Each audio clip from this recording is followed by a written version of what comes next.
সুখ এটা দুঃখের পরেই থাকে। আল্লাহ সেটআপটা এভাবেই করেছেন। দুঃখ, কষ্ট, বিপদ আর পরীক্ষায় মুমিন ভয় পায় না, কারণ মুমিনের হারাবার কিছু নাই, ঠিক কিনা?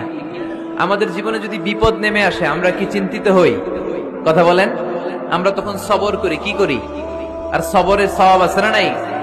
কারণ মুমিন জানে রাত যত গভীর হয় অন্ধকার তমানিসা ভেদ করে সুবহে সাদিক হয়। মুমিন জানে গর্ভবতী নারীর পেটের যন্ত্রণা যত বাড়তে থাকে নতুন মেহমান আগমনের সময় ঘনাতে থাকে, ঠিক কিনা? মুমিন জানে মুমিনের উপর বিপদ কষ্ট যত বাড়তে থাকে সুখের সময় ঘনাতে থাকে, কাছে আসতে থাকে। চিল্লায় বলেন ঠিক কিনা? এজন্য আল্লাহ বললেন ফাইন্না মাআল উসরি ইউসরান, ইন্না মাআল উসরি ইউসরা। ও নবী, চিন্তা করবেন না, পেরেশান হবেন না। মাক্কি জীবনে আপনার দুঃখ কষ্ট, কিন্তু কিছুদিন পরেই মাদানী জীবনে